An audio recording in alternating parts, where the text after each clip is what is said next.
Israel ने पिछले एक हफ्ते से जिस तरह से आतंक मचा रखा है फिलिस्तीन में, 500 के करीब निहत्थे फिलिस्तीनियों को शहीद कर दिया गया। अस्पतालों पर बमबारी की गई, आबादी पर बमबारी की गई। और उसके साथ साथ एक सबसे बड़ा मसला जो वहाँ पर हुआ है वो ये है कि अभी जिस तरह से यूनेस्को की रिपोर्ट आई है कि कई हज़ार बच्चे अगले 48 घंटे तक अगर उन्हें खाना नहीं मिला तो वो भूख से मर जाएंगे। बहुत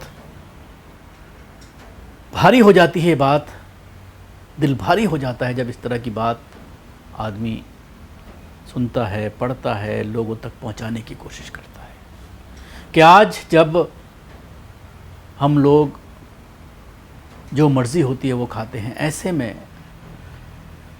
मुसलमान भाई किसी देश में, वो भी उन देशों के दरमियान जहाँ के बादशाह कई कई हज़ार करोड़ के प्लान डोनाल्ड ट्रंप को गिफ्ट कर रहे हैं, अमेरिका के प्रेसिडेंट को लेकर के जिस तरह के जश्न मनाए गए, अभी जब वो वहाँ पर पहुँचे किस तरह से उनका भव्य स्वागत किया गया, अपने ख़जाने खोल दिए गए। इन तमाम देशों के करीब बसे इस फ़िलिस्तीन को इन लोगों के ज़रिए मदद तो पहुंचाई जाती है, पैसा तो पहुंचाया जाता है, लेकिन क्या वो अमेरिका पर दबाव बनाकर, इज़राइल पर दबाव बनाकर इस तरह से जो मौत के मुंह में चले जा रहे हैं बच्चे, जो रिपोर्ट आई है बड़ी चौंकाने वाली है और बड़ा दिल दहला देने वाली है कि जहाँ पर खाने की फरावानी है आसपास के देशों में, लेकिन एक देश ऐसा भी है जहाँ पर अगर 48 घंटे में खाना नहीं मिला बच्चों को, बूढ़ों को, महिलाओं को, तो 14,000 के करीब लोग भूख से मर जाएंगे।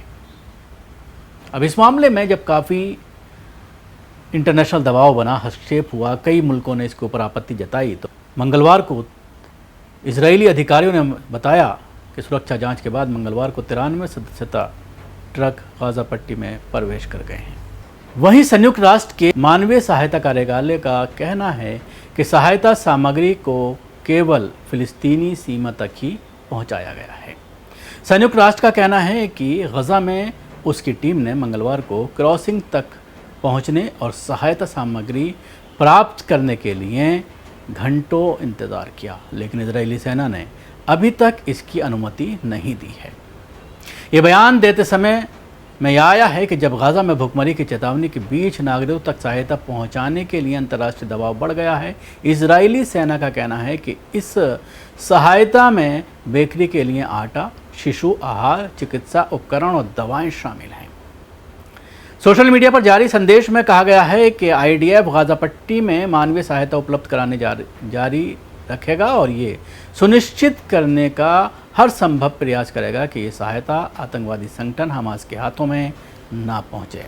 सोशल मीडिया पर गाज़ा के लोगों को संबोधित एक अन्य संदेश में इजरायली सेना के chief of staff lieutenant general याल ज़मीर ने कहा है कि हम वो नहीं हैं जिन्होंने आपको भोजन, घर और धन से वंचित किया है। युद्ध शुरू करने के लिए हमास जिम्मेदार है, नागरिकों की इस दशा के लिए भी वो जिम्मेदार है। उसने विनाश लाया है और वे निर्माण करने वाला नहीं है। अब समझिए किस तरह का ये बयान है, किस तरह से झूठ पर ये पूरा बयान आधारित है। हर चीज़ के लिए हमास को ज़िम्मेदार ठहराया जा रहा है और जो इनके ज़रिए जो आम लोगों पर, बुज़ुर्गों पर, बच्चों पर जो बमबारी की गई है वो आतंकवाद नहीं है, वो गैर अखलाक़ी फ़ेल नहीं है। किस तरह से झूठ बोलते हैं सरेआम और अपने आप को किस तरह से मसीहा साबित करने की कोशिश कर रहे हैं कि हमने कुछ नहीं किया है। मंगलवार से ये लोग टिरकों का इंतज़ार कर रहे हैं और आज सुबह भी यही स्थिति बनी हुई है। गज़ा में 11 सप्ताह से भोजन की व्यवस्था नहीं है। ऐसे में 100 टिरकों से भी बहुत बड़ा अंतर पड़ने वाला नहीं है। यदि आप लोगों द्वारा बाज़ारों से पोस्ट की गई तस्वीरों को देखते हैं तो पाएंगे कि बाज़ार पूरी तरह से खाली हैं। गज़ा में फल, सब्जियां, प्रोटीन, मांस और चिकन ख़त्म हो गया है। सबसे महत्वपूर्ण बात यह है कि अस्पताल में जनरेटर को चलाने के लिए तेल तक उपलब्ध नहीं है और ना ही दवा है। गज़ा में 25% पानी दूषित और पीने योग्य नहीं है। इसके कारण स्थिति और भयावह हो गई है।